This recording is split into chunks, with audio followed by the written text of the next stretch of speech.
नमस्कार साथियों, न्यूज दर्पण बिहार पर आप सभी को स्वागत है। साथियों, जैसा आप सभी लोग जान रहे हैं कि सहारा इंडिया से भुगतान को लेकर 29 मई को संयुक्त ऑल इंडिया जन आंदोलन संघर्ष न्याय मोर्चा के तत्वावधान में लखनऊ में प्रदर्शन होने जा रही है और देश के 13 करोड़ सहारा से प्रताड़ित निवेशक एवं 12 लाख एजेंट आज संयुक्त ऑल इंडिया जन आंदोलन संघर्ष न्याय मोर्चा के ऊपर विश्वास रखे हुए हैं कि ये ऐसा संगठन है जो सहारा प्रबंधन से लड़कर, देश की सरकार से लड़कर, न्यायपालिका से न्याय दिलाकर एक एक निवेशकों को पैसा दिलाएगी। इसी उम्मीद के साथ आज देश के 13 करोड़ निवेशक ऑल इंडिया संगठन पर उम्मीद लगाए हुए बैठे हैं। लेकिन एक तरफ संयुक्त ऑल इंडिया जन आंदोलन संघर्ष न्याय मोर्चा के राष्ट्रीय अध्यक्ष अभयदेव शुक्ल जी की ओर से संयुक्त ऑल इंडिया जन आंदोलन संघर्ष न्याय मोर्चा के ही राष्ट्रीय उपाध्यक्ष नागेंद्र कुशवाहा जी की ऊपर कई आरोप लगाए जा रहे हैं। तो लोग एक दूसरे पर आरोप लगाने में पड़े हुए हैं और एक दूसरे को जो है व्हाट्सएप ग्रुप से रिमूव करने में पड़े हुए हैं। आखिर उन देश के 13 करोड़ निवेशकों को क्या होगा जो आज संगठन के ऊपर विश्वास किए हुए थे, आज संगठन के पदाधिकारी के ऊपर विश्वास किए हुए थे। चाहे वो 6 फरवरी का कार्यक्रम हो या 15 नवंबर का कार्यक्रम हो, संगठन के आह्वान पर देश के एक एक निवेशक निकले और एजेंट निकलकर जो है अपने जिला के समक्ष, जिला अधिकारी के समक्ष जो है प्रदर्शन किए, जिसमें कई संगठन के पदाधिकारियों के ऊपर जो है मुकदमा भी जो है पटना में दर्ज हुआ। लेकिन फिर भी इस लड़ाई से जो लोग हैं पीछे नहीं हटे या ना ही तो अभी तक बेल लिए। लेकिन आज एक दूसरे पे आरोप लगाने में पड़े हुए हैं, लेकिन देश के निवेशकों की चिंता किन्हीं को नहीं है।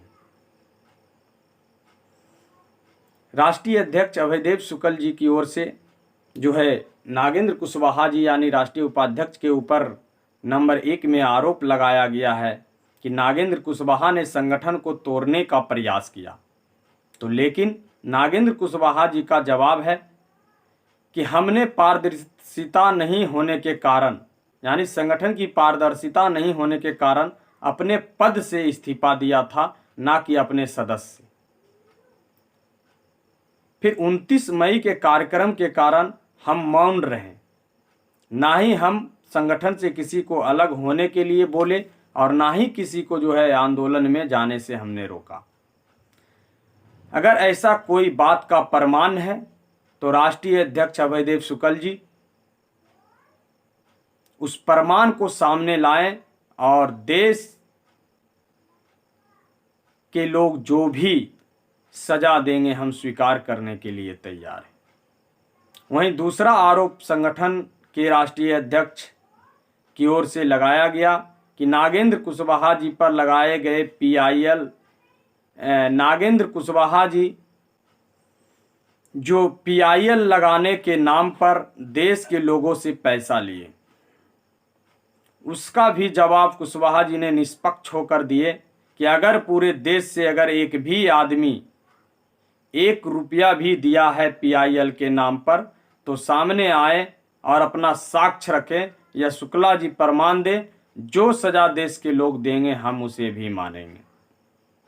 तो प्रमाण के साथ जो है आज नागेंद्र कुशवाहा जी अपना जो है जवाब दे रहे हैं। तीसरा आरोप अभयदेव शुक्ल जी ने नागेंद्र जी के ऊपर लगाए। नागेंद्र कुशवाहा ने अपना NGO चुपके चुपके तैयार किए और जन आंदोलन मोर्चा को जो है तोड़ने का प्रयास किए। तो इसका भी जवाब निष्पक्ष रूप से कुशवाहा जी ने सबूत के साथ दिए कि हम जन आंदोलन मोर्चा के साथ 2022 में जुड़े, जबकि सुब्रत राय का सितंबर 2021 में भुगतान का वादा फेल होने पर लीगल की कार्रवाई हमने शुरू कर दी थी। उस समय ही रांची में PIL लगाने को वकील साहब के सलाह पर देश के 11 विभागों में सहारा के खिलाफ 2000 लोगों का हस्ताक्षर करवाकर भेजे और दिसंबर 2021 में NGO बनाने के लिए झारखंड सरकार को आवेदन किए और दिसंबर 2022 में बहुत ज़्यादा हेयरिंग होने के बाद झारखंड सरकार ने निबंधन पत्र दिया। चूंकि इसी क्रम में नीरज जी का लाइव देखते देखते संगठन के साथ लेकिन किसी तरह का विवाद ना हो, इसलिए शुक्ला जी को सारा बात बताया, पूरी कहानी, लेकिन अपने NGO को प्रमोट नहीं किया कि लोगों में गलतफहमी पैदा हो जाएगी। साथियों, खुद आत्ममंथन ये नहीं कर रहे हैं कि लोग इन्हें छोड़कर क्यों जा रहे हैं। केवल डेली कुछ ना कुछ आरोप मढ़ते रहते हैं। आप लोग जवाब दें, क्या इनके संगठन से त्यागपत्र देने के बाद भुगतान के लिए जो लड़ाई हमने 2021 में छेड़ा था वो बंद कर दूं या अपने तरीके से लड़ाई को जारी रखूं। हम जन आंदोलन मोर्चा में किसी भी तरह का टूट नहीं चाहते। हमने शुरू से ही कहा था कि लीगल और आंदोलन दोनों जरूरी है। आज भी हम अपनी बातों पर कायम हैं और यही काम भी करेंगे। जितना किसी को आरोप लगाना है लगा ले, ना रुकेंगे ना थुकेंगे।